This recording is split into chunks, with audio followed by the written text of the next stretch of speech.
नमस्कार मेरे प्यारे बच्चों, आप सभी का स्वागत है आपके अपने प्यारे से यूट्यूब चैनल दी ऑनलाइन कोचिंग में। दोस्तों, मैं हूं नितेश और आज हम कक्षा 10 का एक्सरसाइज स्टार्ट करने वाले हैं। जी हाँ, चैप्टर 3 जिसका नाम है दो चर वाले रैखिक समीकरण युग। जी हाँ, linear equation in two variables. इसमें हमने क्या क्या इसमें पढ़ना है, कितनी विधियां होती हैं दो तरह के रेखीय समीकरण युग को सॉल्व करने के लिए, सब कुछ हमने डिस्कस कर लिया है।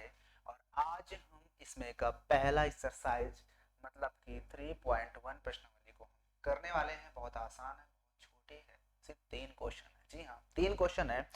अगर आपने देखा होगा कि ग्राफी विधि के द्वारा हम कैसे क्वेश्चन को सॉल्व करते हैं, तो आप इसको आसानी से सीख जाएंगे। और अगर आपने नहीं भी देखा होगा तब भी सीख जाएंगे। इसलिए मैं यही चाहता हूँ कि पहले इंट्रोडक्शन देख लो, तो आपको फिर से डबल प्रॉफिट मिलेगा यहाँ पे। ठीक है ना? तो आप पहले इंट्रोडक्शन देखो, क्योंकि वहां पर भी सारी चीजें बता देता हूँ। और उसके बाद यहाँ पर जब हम क्वेश्चंस करते हैं तो यहाँ पर भी क्वेश्चंस हो जाते हैं आसानी से सॉल्व। तो आइए देखते हैं क्वेश्चंस क्या है। देखिए, आइए पहली एक्सरसाइज पे चलते हैं और क्वेश्चंस को करते हैं।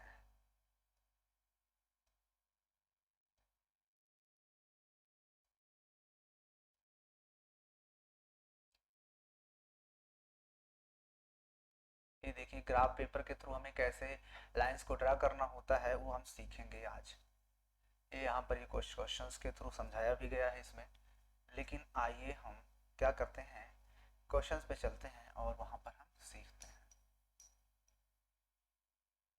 कहाँ गया? एक्सरसाइज आने में अभी बहुत वक्त लग रहा है क्या? सारणी बनी हुई है ये रेखा युग्म 3.5। कितना भी नीचे जाना पड़ेगा हम लोग को। 3.6 क्या? ये 3.2 पहुंच गए हम लोग, तो 3.1 चलना है वापस से भी।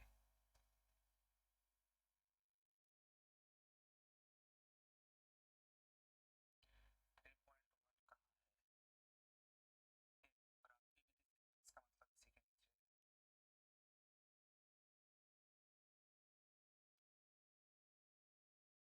जीना है तो जियो।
क्वेश्चन पहला पढ़ते हैं। कहता, आफताब अपनी पुत्री से कहता है कि 7 वर्ष पूर्व मैं तुमसे 7 गुनी आयु का था।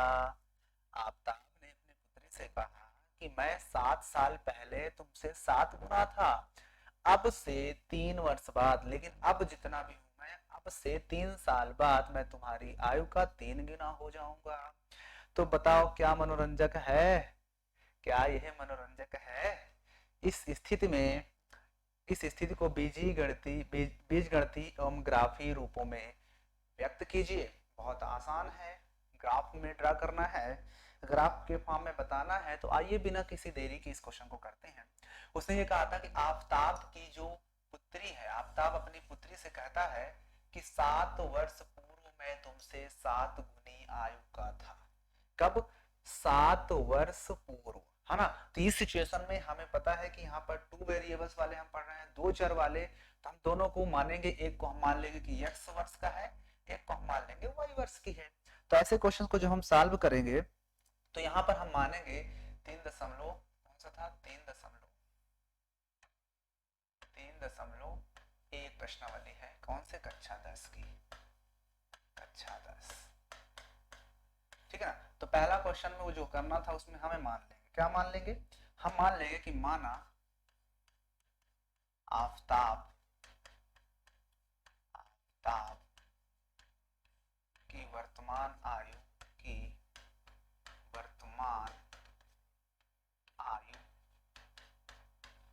बराबर कितना मान लेंगे, x वर्ष, क्या मानेंगे, x वर्ष, तथा आफताब की पुत्री की आयु,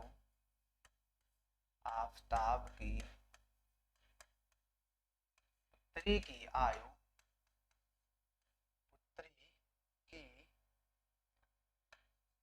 आयु बराबर y वर्ष। हमने मान लिया यहाँ पर कि आफताब की जो प्रेजेंट में आयु है वो है x वर्ष और आफताब की जो पुत्री की आयु वो y साल है।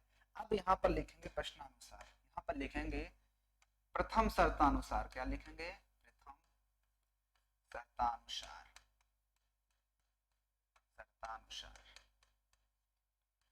प्रथम शर्तानुसार उसने क्या कहा था कि 7 वर्ष पूर्व मैं तुमसे 7 गुनी आयु का था, 7 वर्ष पूर्व। तो अब मुझे ये बताओ कि 7 वर्ष पूर्व, यहाँ पर लिखेंगे 7 साल पहले, 7 वर्ष पूर्व, क्या लिखेंगे, 7 वर्ष पूर्व आफताब की आयु,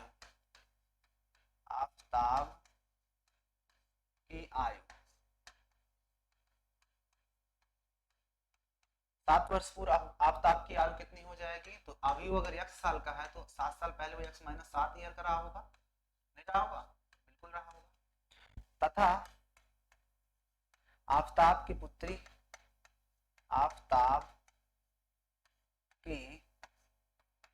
की आयु,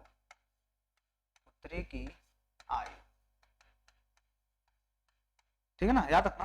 लेकिन 7 वर्ष पूर्व की बात कर रहा हूँ, 7 वर्ष पूर्व आफताब की आयु, फिर अब 7 वर्ष पूर्व की ही बात कर रहा है, उसकी आयु कितनी होगी, भाई 7 वर्ष पहले की बात कर रहा है तो कंपेयर तुम्हें पता ना कि हमेशा सेम चीजों पे होता है। तो उस तरह से अगर 7 साल पहले की बात उसकी की जा रही है, उसके पापा जी की, तो उसकी बेटी की भी 7 वर्ष पहले की बात की जाएगी। तो उसने ये कहा था कि अब उसने क्या कहा था कि 7 वर्ष पूर्व जो थी, जो उसकी आयु थी किसकी, x माइनस 7 था, वो जो है अपनी पुत्री की आयु यानी y माइनस 7 से 7 गुना हो जाएगा, ये कहा था ना उसने, देखो ना, उसने ये कहा था कि मैं तुमसे 7 गुनी आयु का था 7 वर्ष पूर्व, तो 7 वर्ष पूर्व x माइनस 7 का था और उसकी पुत्री y माइनस 7 की थी, तो कहता है वो अपनी पुत्री से 7 गुना था, तो पुत्री तो y माइनस 7 की थी तो उससे 7 गुना ये। अब इसको सॉल्व कर लेते हैं, तो x माइनस 7 इक्वल टू 7 का मल्टीप्लाई तो 7y माइनस 7 7 49 हो गया, ठीक है ना। अब इसके बाद इसको हम क्या करते हैं, x को इधर लाते हैं, तो x माइनस का 7y, क्योंकि उधर वो प्लस में इधर आएगा तो माइनस में, इक्वल टू लगा देते हैं, इसको हम उधर भेज देते हैं, तो उधर जाएगा तो प्लस का 7 जाएगा, अब प्लस का 7 जाएगा तो घट जाएगा तो माइनस का 42 आएगा, कितना आएगा, क्या माइनस का 42 हो जाएगा। तो जो हमारे पास पहला इक्वेशन बनकर आएगा वो क्या आएगा, x माइनस 7y बराबर 42, ठीक है, x माइनस 7y बराबर 42, ठीक है। चलिए अब यहां तक करने के बाद कहीं गलत तो नहीं है, क्योंकि इसको क्वेश्चंस को बड़ा ध्यान से करना होता है। तो 7 वर्ष पूर्व तो 7 y माइनस 7 7 49 माइनस का 49 उधर जाएगा घटेगा, तो 42 49 से सब 7 घटा देंगे तो 42 बड़ा नंबर माइनस में से माइनस में, ठीक है ना। तो चलिए यहाँ पर हमारे पास एक इक्वेशन निकल के आ गया, ठीक है। अब हम क्या करते हैं, इसको थोड़ा सा मैं वो करता हूँ, इसके आगे की क्रिया करने के लिए आपको इतना नोट करना पड़ेगा, इतना नोट करने के लिए इसको इक्वेशन नंबर हम 1 डाल देते हैं, ठीक है ना। तो इसको मैं साइड में लिख लेता हूँ यहाँ पर थोड़ा सा कि x माइनस 7y बराबर आ गया मेरे पास माइनस का 42, ठीक है। अब मैं इसको हटाता हूँ, अब उसने कहा था, क्या कहा था कि यदि अब से 3 वर्ष बाद, तो मुझे अब 3 वर्ष बाद का निकालना पड़ेगा, इसलिए मैं क्या करूंगा, इस चीज को हटाऊंगा, अब तो 30 शर्तानुसार की बात होगी, तो इस चीज को मैं हटाने के बाद अब मैं आगे करता हूँ क्रिया।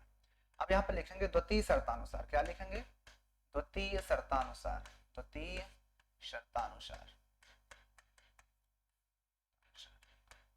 क्या लिखेंगे, 3 वर्ष बाद।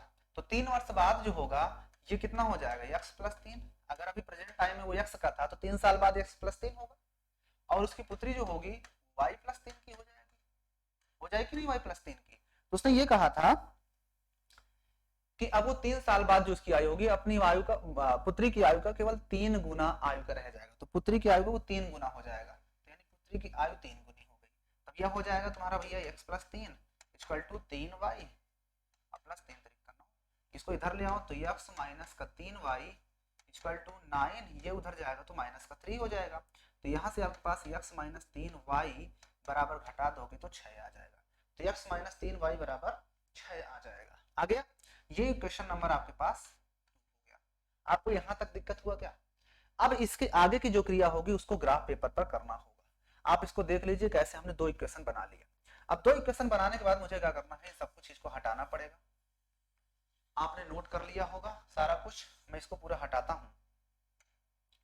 अब देखो उसके आगे क्रिया हमने देखा कि पहला इक्वेशन बना x माइनस 7y बराबर माइनस का 42, ये पहला इक्वेशन था। अब यहाँ से मुझे ग्राफ पेपर बनाने के लिए मुझे पता है कि मुझे वैल्यू लेना पड़ता है अपने से, और मैं वो वैल्यू लेने वाला हूँ। कम से कम 2 वैल्यू आपको मानना पड़ेगा, ठीक है ना। यहाँ पर लिखेंगे हम x और यहाँ पर लिखेंगे y। अब हमको देखना है कि x की वैल्यू अगर हम y ले लें, तो अगर x की वैल्यू मैं y ले लेता हूँ, x बराबर y 0, तो x बराबर 0 रखोगे तो 0 हो जाएगा। माइनस 7y बराबर 42, माइनस माइनस कैसे सक्षम 42, यानी y का वैल्यू 6 आ जाएगा। आएगा नहीं आएगा?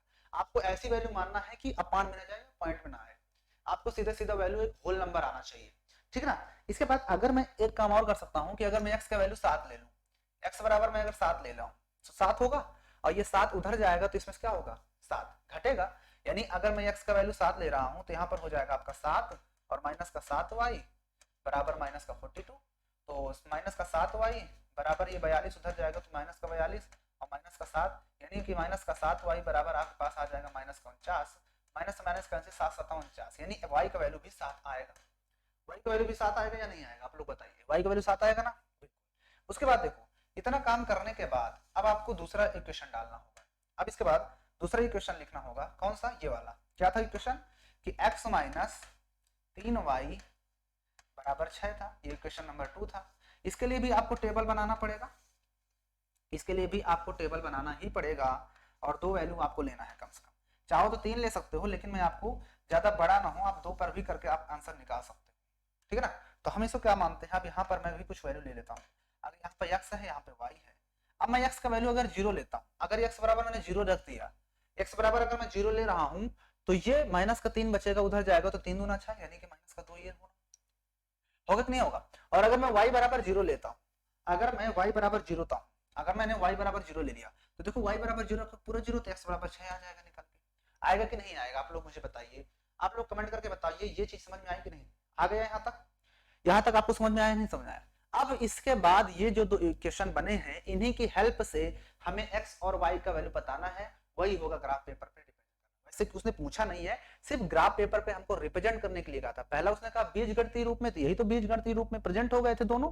फिर उसने कहा इसको ग्राफ पेपर में रिप्रेजेंट करो, तो उसके लिए मुझे पता है किस तरह से कॉलम बनाना होता है। अब उसके बाद आइए इसके आगे की जो क्रिया होगी उसको ग्राफ पेपर पर करेंगे। तो ग्राफ पेपर पे करने के लिए ये चीज आपको ध्यान रखना है कि x माइनस 7y बराबर 42 था, इसका ये ग्राफ बना है, इसका ग्राफ ये बना है। तो आइए हम ग्राफ को भी खोल लेते हैं। ग्राफ को खोलने पर ये कट तो नहीं जाएगा, हम ये चाह रहे हैं कटे ना। तो x माइनस 7y आप यहाँ तक नोट कर लीजिएगा। अब इसको हम ग्राफ पेपर पे करने वाले हैं, तो हमको ये लग रहा है कि कहीं ये गायब तो ना हो जाए अगर हम बैक जा रहे हैं तो। चलो वैसे गायब नहीं होना चाहिए, अगर गायब हो गया होगा तो फिर दिक्कत हो जाएगी। और हम यहाँ से पहले डाउनलोड से उसको ग्राफ पेपर उठाते हैं और आपको यहाँ पर समझाते हैं। ये है हमारे पास ग्राफ पेपर, ठीक है ना। अब हम क्या करते हैं, इसमें हमें लाइन वगैरह ड्रा करना होगा। तो उसके लिए पहले मैं दोनों इक्वेशन को साइड में लिख देता हूँ। यहाँ पर दोनों इक्वेशन लिख लेते हैं। हाँ, ये सब क्या आ गया इसमें। अच्छा ग्राफ पेपर यहाँ है, यस बिल्कुल है, यहाँ पर कोई दिक्कत नहीं है। ये चीज क्या है, इसको हम हटा देते हैं, इसमें क्लियर कर देते हैं। ओके, अब ध्यान से समझना मेरे बच्चों कि ग्राफ पेपर पे रिप्रेजेंट करने के लिए पहले इसको रिप्रेजेंट करेंगे। हमें x में 0 ले रहे हैं तो y बराबर 6 लेना पड़ेगा। अब बात ये आती है कि इसको हम कितना कितना लें, पैमाना कितना कितना माने। तो पैमाना मानने के लिए हमें सबसे पहले लाइन ड्रॉ करना होगा। तो लाइन ड्रॉ करने के लिए कुछ मटेरियल मिल जाएगा क्या? यहाँ से लाइन ड्रॉ करने के लिए मटेरियल नहीं मिल पाएगा। तो खैर कोई बात नहीं, अगर नहीं मिल पा रहा है तो हम हाथ से ही काम चलाते हैं, क्योंकि यहाँ पर शायद ही मिल पा रहा है ड्रा करने के लिए। नहीं है, कोई बात नहीं। चलो हम मान लेते हैं एक लाइन हम यहाँ पे ड्रा करेंगे। हमारे पास ग्राफ पेपर है, आपको दिख रहा है ना सही से? बिल्कुल सही दिख रहा है। चलो इसको हटाते हैं, इसका कोई काम नहीं है। देखिए हम यहाँ पर लाइन एक खींचते हैं यू। एक काम करते हैं, थोड़ा सा मोटी लाइन खींचते हैं, ये इतना मोटा करते हैं। ये हमने एक लाइन खींचा यहाँ से, ये ग्राफ पेपर पे, ठीक है। और एक हम इधर भी खींचते हैं लाइन, आपको दिखना चाहिए, ठीक है। बहुत नीचे कर दिए, एक काम करते हैं और थोड़ा ऊपर करते हैं यहाँ पे। अब हम क्या मानते हैं, हमको पता है ये ओरिजिन पॉइंट होता है ना। अब इसके बाद हमें पैमाना लेना पड़ेगा। पैमाना अब आप कितना कितना मान रहे हो, आप पे डिपेंड कर रहा है कि आप पैमाना कितना ले रहे हो। 1 सेंटीमीटर इक्वल टू कितना लोगे? 1 सेंटीमीटर इक्वल टू 10-10 का ले लें, जितना जितना का आपका उतना उतना हम ले सकते हैं। 10-10 का ले लिया जाए क्या? 10-10 का ले लें। तो चलिए हम मान लेते हैं 1 सेंटीमीटर बराबर 10 यूनिट। कितने के? 10 यूनिट के। किस पर? एक्स अक्ष पर। ये क्या है? एक्स अक्ष पर। या लिख सकते हो एक्स और वाई दोनों अक्ष पर, एक्स वाई अक्ष। हमने दोनों पर 1 सेंटीमीटर मतलब हमने 10 यूनिट माना है, ठीक है। तो अगर 1 सेंटीमीटर 10 यूनिट हुआ बच्चों, तो आप ये बताओ, ये यहाँ पर ये 10 ही होगा, ये 20 होगा, फिर ये 30 होगा, फिर यहाँ पर ये 40, ये होगा 50, ये होगा 60, ये होगा 70, ये होगा 80, ठीक है। कोई दिक्कत? ओके। उसके बाद हमें ऊपर भी मानना पड़ेगा, तो ये भी 10 होगा, ये 20 होगा, फिर ये 30 हो जाएगा, ये 40 हो जाएगा, ये 50 हो जाएगा, ये 60 हो जाएगा, ठीक है। हमने अपने से मान लिया, हमें पता नहीं कहाँ पे कट करेगा, इसलिए हमने अपने से पैमाना मान लिया कि हम इतना इतना मान रहे हैं। आप चाहते हैं तो 5-5 का भी मान सकते थे, या 1-1 का भी मान के कर सकते हो। 1-1 का भी मान सकते हो, तो आपको वो चीज लिखने की जरूरत नहीं पड़ेगी कि वह एक्स वाई अक्ष पर 1 सेंटीमीटर इक्वल टू 10 यूनिट, ठीक है ना। तो अब आप आते हैं क्वेश्चन पे। पहला वाला उसने क्या बोला था? पहला वाला उसने बोला है पहले वाले के लिए कि x बराबर 0 ले रहे हो तो y बराबर 6 लेना है। तो 0 और 6, तो बताइए 0 और 6 कहां पर आएगा? अगर हम 0 और 6 की बात करते हैं तो x पर 0 जाएगा और इसमें 6 जाएगा, यानी वो पॉइंट जो होगा कहीं ना कहीं यहां पर आएगा। 0 6, इसका मतलब कि यहां पर पॉइंट कहीं कहीं हम ले लेते हैं कि यहां पर वो पॉइंट पड़ेगा, यहां पर वो पॉइंट आएगा, ठीक है। 0 6, ठीक है। उसके बाद अगला अगला पॉइंट उसने क्या कहा था? 0 6 के बाद 7 और 7, यानी इस पर भी 7 जाएगा और इस पर भी 7 जाएगा। तो इस पर भी 7 जाने मतलब कहीं ना कहीं वो पॉइंट यहाँ पर पड़ जाएगा, वो पॉइंट होगा वो जो वो यहाँ पे आएगा, नहीं सॉरी वहां पर नहीं पड़ सकता, क्योंकि 7 है तो थोड़ा सा और पहले ही पड़ेगा, यहाँ पर ये पड़ेगा दोनों पॉइंट। अब इन्हीं दोनों पॉइंट को मिलाते हुए मैं क्या करूंगा, एक लाइन खींच दूंगा इस तरह से कुछ, ये खींच दिया। कोई दिक्कत? कोई भी दिक्कत हुआ क्या? नहीं दिक्कत होनी चाहिए, ठीक है। अब उसके बाद उसने दूसरा वाला क्या बोला है, इसका लाइन का नाम लिख देते हैं x माइनस 7y। ये जो लाइन है इसका नाम है x माइनस 7y बराबर 42 की माइनस का 42, ठीक है। उसके बाद दूसरा वाले का खींचते हैं लाइन x बराबर 0 तो y बराबर -2, तो 0 -2, तो इसके लिए x बराबर 0 है और -2, यानी कि -2 तो नीचे आएगा ना कहीं ना कहीं। अगर हम बात करते हैं तो ये 10 होता है, माइनस का 10, ये माइनस का 20 होगा और ये माइनस का 30 होगा। अब x बराबर हमें कितना लेना है? 0, इसमें माइनस का 2, तो माइनस का 2 मतलब यहाँ पे कहीं ना कहीं थोड़ा बहुत आ जाएगा, यहाँ पर आ जाएगा वो पॉइंट, क्योंकि थोड़ा सा नीचे आएगा, आपको मानना पड़ेगा। ये 0, -2 हो जाएगा, ठीक है। 0, -2 के बाद आपको 6, 0 लेना है, यानी x पर 6 का मतलब यहाँ पर कहीं ना कहीं आएगा 6 और y पर 0, तो 6 मतलब यहाँ पर पॉइंट कहीं कहीं आएगा, ये पॉइंट आएगा जी। अब इन दोनों पॉइंट्स को मिलाते हुए मैं लाइन खींचूंगा। तो जब इन पॉइंट्स को मिलाते हुए आप बच्चों लाइन खींचोगे इस तरह से, तो ये जो लाइन होगी वो कहीं ना कहीं थोड़ा सा आगे ऐसे कुछ कट करेगी, वो जो लाइन होगी वो ऐसे कट कर देगी, ठीक है। ऐसे कट करते हुए जाएगी। थोड़ा सा मैंने सही से खींचा नहीं है, आप जब इसको खींचोगे तो ये जो लाइन होगी वो ऐसे होते हुए ऐसे जाएगी, है ना। तो यहाँ पर ये कहीं ना कहीं थोड़ा बहुत कट करेगी।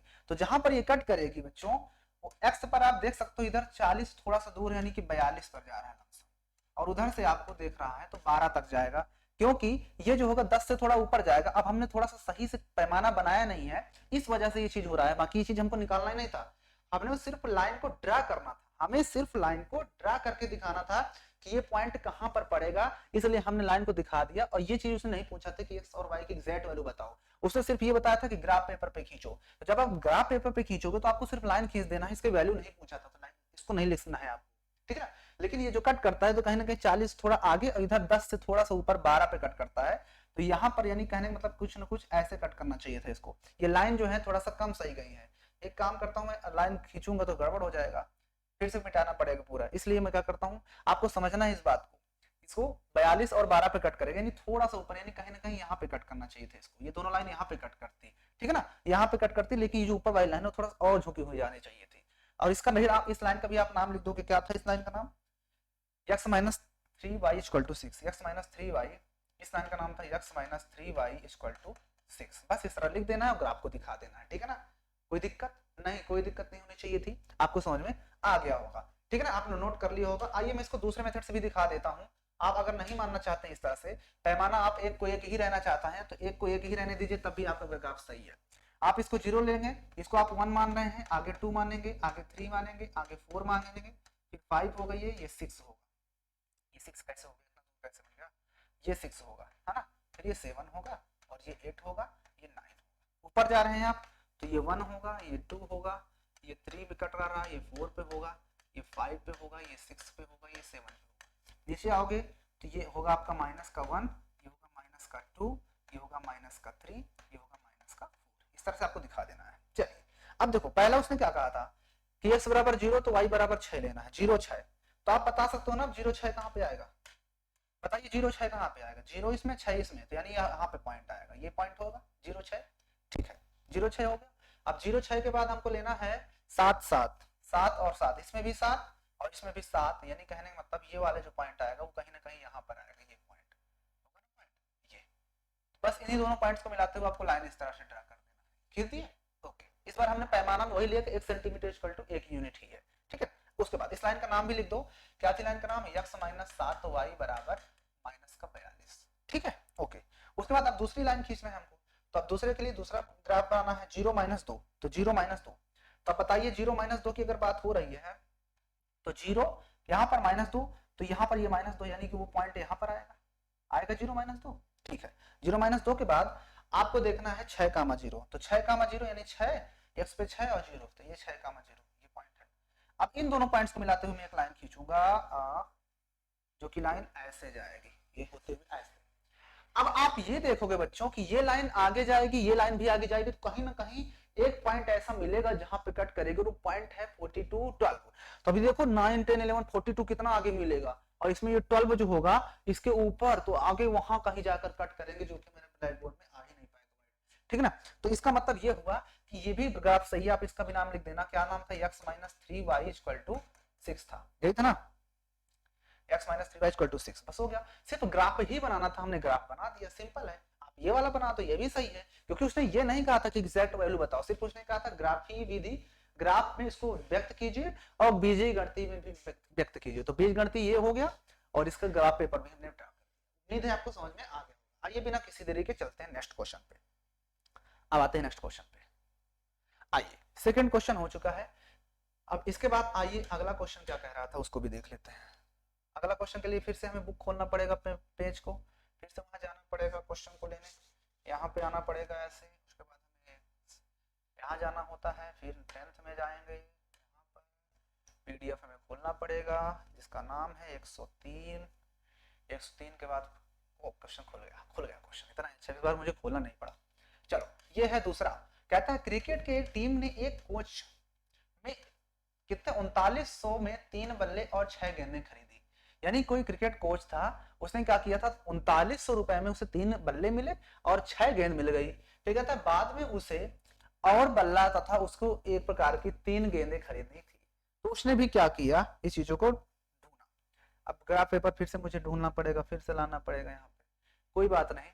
कहता है अब क्रिकेट टीम के एक कोच में 3900 में 3 बल्ले और 6 गेंद खरीदी, बाद में उसने एक और बल्ला और उसी प्रकार की 3 गेंद और खरीदी, तो उसे 1300 रुपए देना पड़ रहा है। तो खरीदी गई गेंद तथा बीजगणितीय वित्त में क्या ज्ञात कीजिए। तो हम मान लेते हैं कि जो बल्ले की कीमत थी, एक बल्ले की कीमत हम ₹100 मानते हैं, यहाँ पर मानना पड़ेगा सेकंड क्वेश्चन को जब हम सॉल्व करेंगे तो लिखेंगे माना एक बल्ला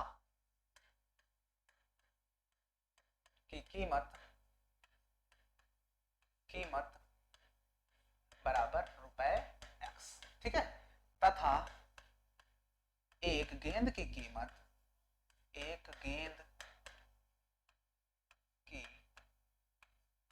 कीमत बराबर ऋण ₹Y। हमने मान लिया कि एक अगर बल्ला है तो ₹X का, अगर वो 3 बल्ला खरीदेगा ₹3 का, 4 खरीदता तो 4X का, और एक गेंद है अगर X की Y की, तो 2 खरीदेगा, 2 गेंद खरीदेगा तो ₹2 देना पड़ेगा, 3 गेंद खरीदेगा ₹3 देना पड़ेगा। अब आते हैं प्रथम शर्तानुसार, यहाँ पर लिखेंगे प्रथम शर्तानुसार।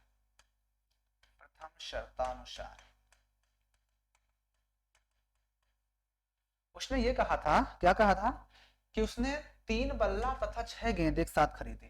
तो 3 बल्ला, अगर वो 3 बल्ला खरीद रहा है, एक बल्ला ₹X का, 3 बल्ला 3X के होंगे, और फिर एक कितनी गेंद, 6 गेंद खरीदी है ना, 6 गेंद खरीदी। तो अगर एक गेंद ₹X की तो 6 गेंद ₹6 की होंगी, तो उसे ₹3900 देना पड़ रहा था। कितना? ₹3900 देना पड़ रहा था। इक्वेशन नंबर 1 डाल देते हैं इसको, कोई दिक्कत? हमने इसको इक्वेशन नंबर 1 डाल दिया। चाहे तो आप इसको काट भी सकते हैं, अगर आप चाहते हैं तो इसको काट भी सकते हैं, कोई दिक्कत नहीं होगी, ठीक है ना, आप चाहे तो काट भी सकते हैं। उसके बाद उसने दूसरी द्वितीय शर्तानुसार उसने कहा था, यहाँ पे लिखेंगे द्वितीय शर्तानुसार।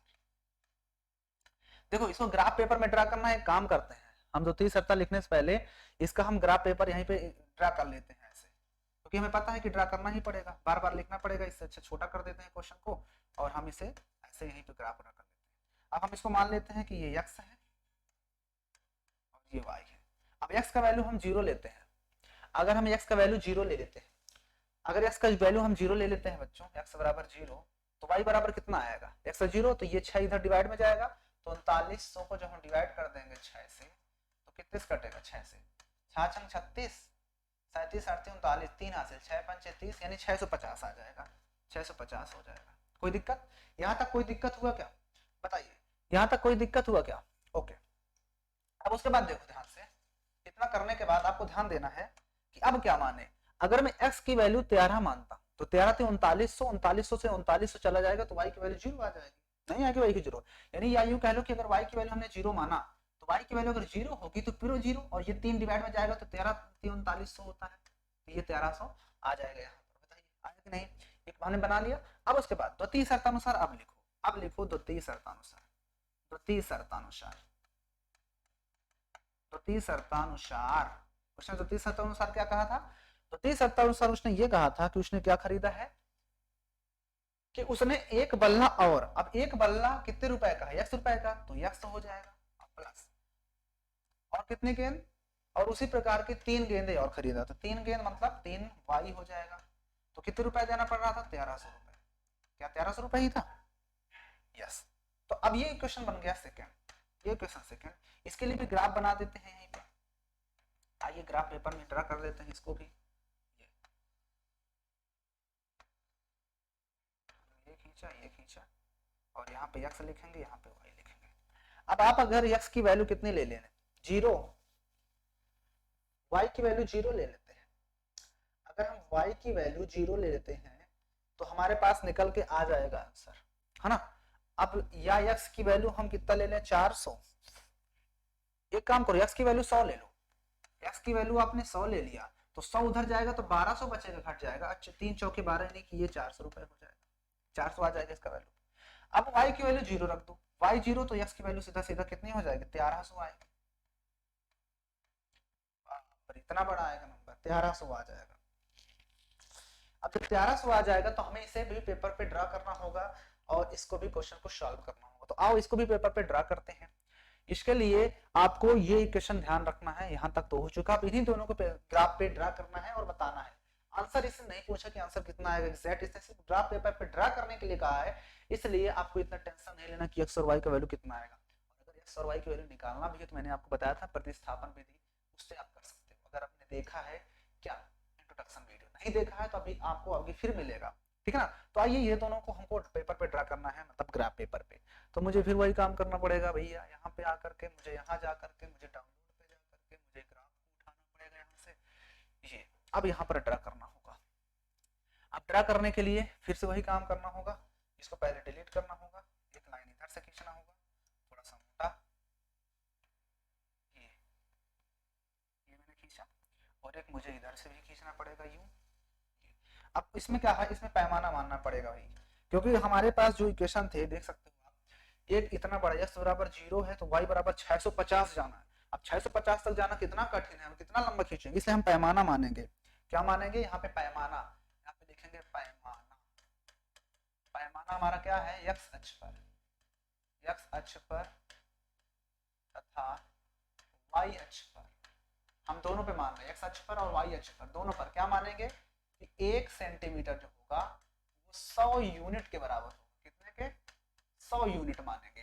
तो जब एक यूनिट को 100 मानेंगे तो बताओ ये जो होगा, ये 0 है, ये तो 100 होगा, ये 200 होगा, ये 300 होगा, ये 400 होगा, ये 500 होगा, ये 600 हो जाएगा, ये 700 हो जाएगा, ये 800 हो जाएगा, ये 900 हो जाएगा, 1000 हो जाएगा, ठीक है ना।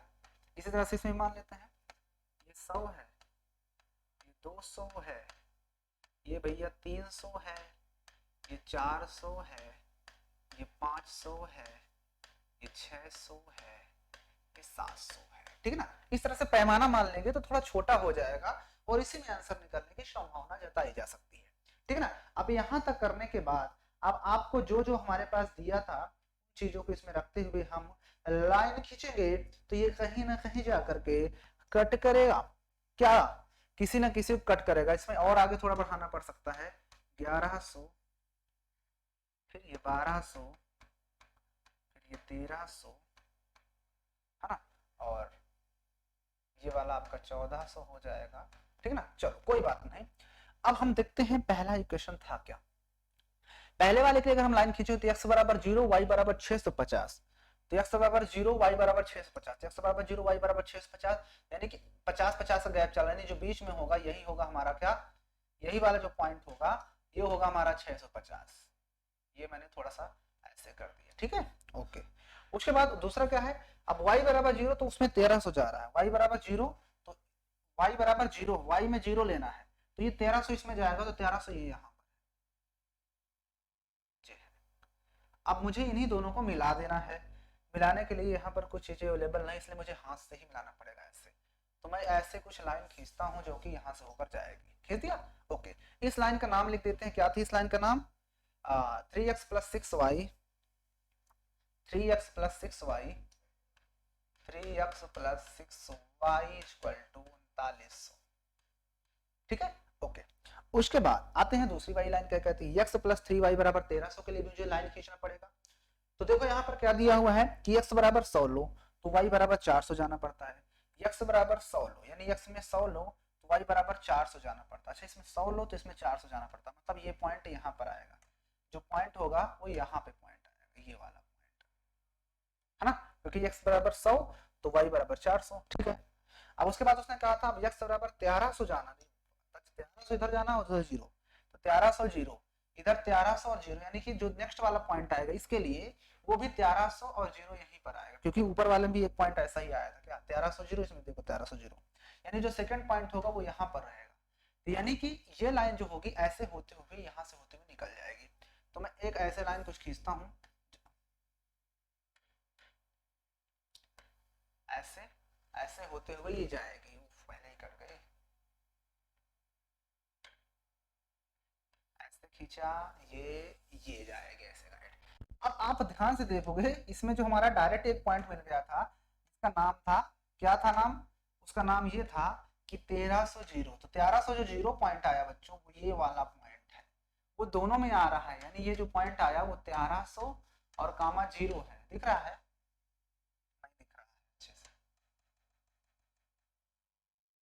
1300 कामा जीरो, ये जो पॉइंट आया है हमारे पास ये वाला, यही है हमारे पास 1300 कामा जीरो, और यही पॉइंट पर ये दोनों मिल रही हैं, तो इसका मतलब जो एक्स और वाई का वैल्यू होगा इतना में आएगा। यानी एक्स था हमारा बदले की कीमत और वाई था हमारा गेंद की कीमत, गेंद की वैल्यू 0 आई। इसका मतलब ये हुआ कि जितने भी गेंद आई थी पहले 6 और फिर 3, है ना। पहले कितनी आई थी गेंद, पहले आई थी 6 गेंद, फिर आई थी 3 गेंद, तो 6 और 3 गेंद जो आई थी वो क्या थी, फ्री में आई थी। गेंद की कीमत जो आई थी वो फ्री में गेंद आई है हमारे पास। तो इस तरह से हमको क्या था, इसको बच्चों ग्राफ पेपर पे रिप्रेजेंट करना था, जो कि हमने बहुत ही सरल से बहुत ही आसान तरीके से हमने पेपर पे इसको ड्रा कर दिया है। उम्मीद है कि चीजें आपको क्लियर हो चुकी होंगी। आइए चलते हैं नेक्स्ट क्वेश्चन पे। अगला क्वेश्चन क्या कह रहा है उसको करते हैं और कुछ और सीखते हैं। आइए, तो उसके लिए फिर से भैया मुझे एक थोड़ा एक एक स्टेप जाने पे मिलता है क्या, एग्जिट हो जाएगा, कोई बात नहीं। आइए सेकंड क्वेश्चन देखना है। यहाँ पे एक क्वेश्चन और देखना पड़ेगा, ये पेस्ट नहीं होता ना इसलिए थोड़ा सा टाइम लगता है। 103 पेज नंबर, चलो इतना अच्छा, यहाँ पे इतना खुल जाता है बार बार। अब आते हैं थर्ड क्वेश्चन पे क्या कह रहा है। देखो थर्ड क्वेश्चन क्या कह रहा है, ये यहाँ पे अच्छा, देखो थर्ड नंबर क्या कह रहा है, थोड़ा सा ऊपर कर देते हैं ताकि आपको भी समझ में आए क्वेश्चन कौन सा है। ये थर्ड क्वेश्चन कहता है 2 किलो सेब खरीदो और 1 किलो अंगूर खरीदो तो मूल्य आपको किसी दिन इतने था। यानी कोई भी चीज खरीदी जा रही थी पहले 2 किलो सेब और 1 किलो अंगूर, तो आपको 160 रुपए दिया जाता था, देना पड़ता था। लेकिन एक महीने बाद क्या हुआ कि आपको 4 किलो सेब और 2 किलो अंगूर का मूल्य जो है 300 रुपया हो जाता है। तो इस स्थिति में बीजगणितीय में इसको व्यक्त कीजिए। तो बीजगणित में इसको व्यक्त करने के लिए आपको ब्लैक बोर्ड पे चलना होगा, मानना पड़ेगा कि सेब की कीमत कितनी है। यहाँ पर फिर से आपको मानना पड़ेगा क्या, कि माना 1 किलो सेब की कीमत, 1 किलो लिखना पड़ेगा, 1 किलो सेब की कीमत, सेब की कीमत बराबर रुपए, ठीक है ना। तथा 1 किलो अंगूर की कीमत, 1 किलो अंगूर की कीमत, 1 किलो अंगूर की कीमत बराबर y रुपीस, ठीक है ना। तो अब आते हैं प्रथम शर्तानुसार। प्रथम शर्तानुसार, प्रथम शर्तानुसार क्या कह रहा है। प्रथम शर्त के अनुसार, प्रथम शर्त के अनुसार उसने क्या कहा था कि उसने 2 किलो सेब लिया है और 1 किलो अंगूर। तो 2 किलो सेब यानी 2 किलो सेब का मतलब 2x हो जाएगा, और कितना 1 किलो अंगूर मतलब y रुपीस, तो उसे देना पड़ रहा था 160 रुपया। इसका ग्राफ पेपर यहीं पे बना देते हैं। हम मान लेते हैं x और ये है y, तो x की कीमत हम 0 ले लें। x की तो कम, इतनी कम भी नहीं लेते हैं। x की अगर वैल्यू y ले रहे हैं तो y की वैल्यू 160 आ जाएगी ना, y की वैल्यू 160। अगर हम x की वैल्यू हम कितना मान लें, x की वैल्यू 0, तो y बराबर 160 आ जाएगा। तो क्या करें, मान लिया जाए x की वैल्यू y 0। चलो अगर हम x की वैल्यू 0 ले रहे हैं तो y की वैल्यू 160 आ जाएगी। अब अगर x की वैल्यू मैं 0 मानता हूँ, x की वैल्यू 0, तो 2/16 ये 80 हो जाएगा, होगा कि नहीं होगा। तो इसको मानना पड़ता है ना। बताइए अगर हम x की वैल्यू 0 मान लेंगे तो y बराबर 160 नहीं आएगा। हाँ, और अगर y की वैल्यू 0 ले रहे हैं तो x की वैल्यू 2 उधर जाएगा, 80 हो जाएगा। इसको इक्वेशन नंबर 1 डाल देते हैं, इसका ये ग्राफ हो गया। अब द्वितीय शर्तानुसार लिखेंगे, द्वितीय शर्तानुसार,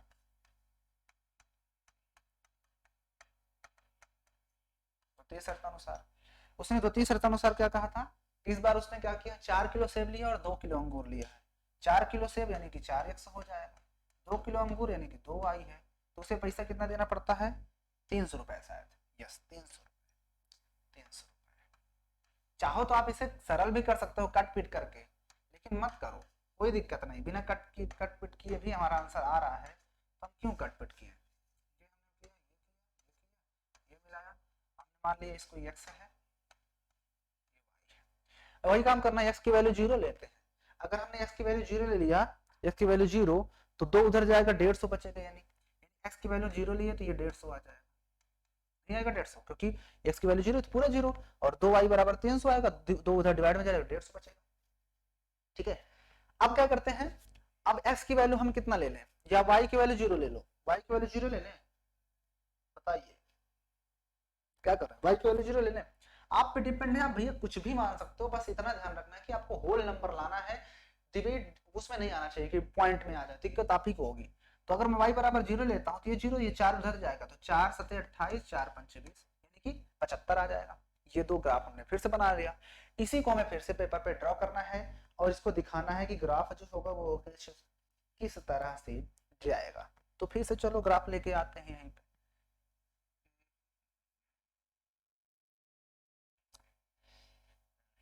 लास्ट बार है, बस हो गया भैया, इसके बाद लास्ट क्वेश्चन भी है, फिर तो बल्ले बल्ले है। 1 2 3 4, चलो खुल गया। आते हैं क्वेश्चन पे, आते हैं क्वेश्चन पे। इसको हटा देते हैं, लाइन पहले ड्रा कर लेते हैं। एक लाइन यूं आएगी, एक लाइन यूं जाएगी, ठीक है। अब उसके बाद क्या करना है, ग्राफ मानना पड़ेगा इसमें भी, क्योंकि बड़ा बड़ा है। 50 50 का मान लेते हैं, 50 50 का माने, 50 50 का मानते हैं।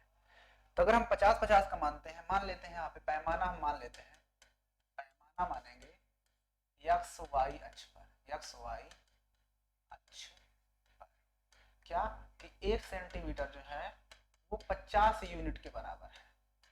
आप स्वतंत्र हो इसके लिए, मैं बार बार कह रहा हूं आप स्वतंत्र हो, ठीक है। मैं 50 50 का अगर मानता हूं तो यहाँ पर ये 50 आएगा, ये 100 आएगा, ये आपको दिख रहा है ना, ये कलर कम सही दिख रहा है, इसलिए मैं क्या करता हूँ कलर को चेंज करता हूँ, मैं हरा ले लेता हूँ कलर।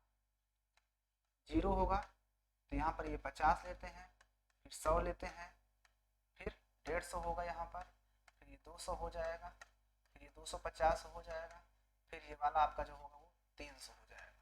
बस इसके आगे जाने की जरूरत भी नहीं है। ऊपर चलते हैं, 10 10 का ले लें, 10 20 30 40 50 60 70 80 90 100 बहुत ज्यादा हो जाएगा, रहने दो। 5 50 50 कह रहे हैं, अब इधर 50 यहाँ पर आएगा, 100 हो जाएगा, ये 150 हो जाएगा, ये 200 हो जाएगा, 250 हो जाएगा, 300 हो जाएगा, ठीक है ना, ये 350 हो जाएगा। लिख दिए, कोई दिक्कत यहाँ तक? दिक्कत यहाँ तक आपके पास कोई दिक्कत है? पैमाना जरूर लिखोगे कि भाई माने कितना कितना हो, पता कैसे चलेगा एग्जामिनर को। अब उसने पहले क्वेश्चन के लिए x बराबर 0 तो y बराबर 160 जाना है। अगर हम x बराबर 0 लिए तो y बराबर 160, तो x बराबर 0 लेते हैं, x बराबर 0 तो y बराबर 160, तो 160 कहीं ना कहीं इसके बीच में आएगा थोड़ा सा ऊपर, क्योंकि हमने क्या माना है, जो खाने माने हैं वो माने हैं छोटे छोटे, तो यह यहाँ पर हो जाएगा एक पॉइंट हमारे पास, ठीक है। उसके बाद दूसरा पॉइंट क्या है, 80 0, यानी x में 80 जाना है तो उसमें 0, तो x में 80 जाओ तो 50 से पहले कहीं ना कहीं यहाँ पर 80 80 आएगा, लाइन ही गायब हो गई। 80 जो होगा वो कहीं ना कहीं यहाँ पर आएगा 80, है ना, क्योंकि 100 से तो पहले ही आया। इन दोनों को मिलाते हुए हम एक लाइन ड्रा कर देंगे ऐसे, खींच दिए, चलो ठीक है। अब उसके बाद दूसरी लाइन क्या थी, अब x बराबर हमें 0 तो y बराबर 150 जाना, x बराबर 0 तो y बराबर 150, x बराबर 0 तो y बराबर 150, x बराबर 0 जाना तो y बराबर 150, यानी ये पहले ही पॉइंट यहाँ पर पड़ेगा, ये थोड़ा सा पहले ही पड़ जाएगा यहाँ पर, ये वाला पॉइंट होगा 150 पे एकदम। उसके बाद दूसरे पॉइंट क्या है, 75 तो 150, इसमें 75 तो उसमें 0, इसमें 75 जाएगा, तो 75 का मतलब ये हुआ कि 80 से पहले, और 75 80 ये था, इससे बाद में यहाँ पर ये पॉइंट पड़ेगा, ये थोड़ा सा पहले पड़ जाएगा, ये यहाँ पर, ये जो पॉइंट होगा वो यहाँ पर थोड़ा सा आगे पड़ेगा, कहाँ पड़ेगा, थोड़ा सा आगे। और ये दूसरा वाला जो पॉइंट था वो कितना था, 80, और x में 80 तो y 0, और इसमें हमने 0 लिया तो इसमें इतना आया। तो ये पॉइंट जो होंगे होकर कहां से होते हुए जाएंगे, आप बता सकते हो कि पॉइंट कहां से होते हुए जाएंगे, बताइए ये पॉइंट कहां पर होते हुए जाएंगे। तो 80 और 100 है, तो ये लाइन तो ऐसे गई है, और ये जो लाइन होगी वो भी कुछ इस तरह से होते हुए जाएगी, इस तरह से ये लाइन को आपको खींचना है, ठीक है ना, ये भी लाइन होते हुए जाएगी, बस आपको ग्राफ देखना है।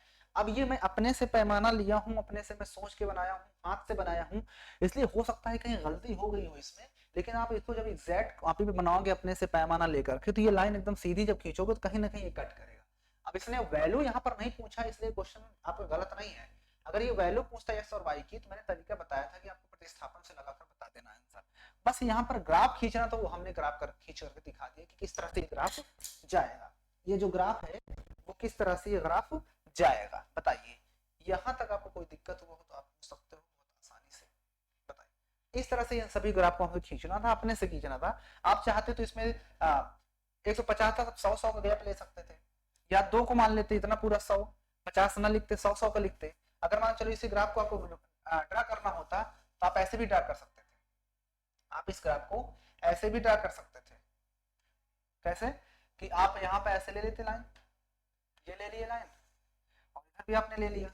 आप एक काम कर सकते थे, यहाँ पर 0, यहाँ पर 100, यहाँ पर 100 लेते, 2 खाने पे 200 यहाँ पे लेते, 300 यहाँ पे आप 300 लेते, 300 होता आपका, यहाँ पर आपका 400 होता, यहाँ पर आपका 500 लेता, तो आपको उसमें लिखना पड़ेगा 2 सेंटीमीटर बराबर हम 100 मान रहे हैं। इधर आपका 100 यहाँ पर आता, इधर आपका 200 आता, यहाँ पर आपका 300 आता, यहाँ पर आपका 400 आता, यहाँ पर आपका 500 आता, और ऊपर कितना ऊपर जाओगे, है ना। तो इस तरह से भी आप मान सकते हो। तो आप पे डिपेंड है ग्राफ किस तरह से मान रहे हो। बस आपको यहाँ पर पैमाना जरूर लिखना है कि आप पैमाना जो लिए हो वो कितना कितना का पैमाना आप ले रहे हो। तो पैमाना आपको जरूर लेना है, बिना पैमाना के आप नहीं बना सकते, ठीक है ना, वरना एग्जाम में काट देगा, नंबर भी कम देगा। तो आपको ये चीज ध्यान में रखते हुए सारे क्वेश्चन को करना था। और हमने यहाँ पर सारे एक्सरसाइज के इस क्वेश्चन को हमने कर लिया है, डिस्कस कर लिया है। बाकी क्वेश्चंस जो इसके बच रहे हैं हम उन्हें क्या करेंगे, हम सॉरी ये एक्सरसाइज तो खत्म हो गई, 3.1 जो थी ये क्या हो चुकी है, कंप्लीट हो गई है एक्सरसाइज। बस 3 ही क्वेश्चन थे इसमें। अगली एक्सरसाइज जो होगी उसको हम नेक्स्ट वीडियो में कवर करेंगे। और वीडियो अच्छी लगी हो तो लाइक कर देना, चैनल पर नहीं तो सब्सक्राइब करके बेल आइकन प्रेस कर लो। और बाकी हम लोग फिर मिलते हैं 3.2 एक्सरसाइज के साथ, तब तक के लिए जय हिंद।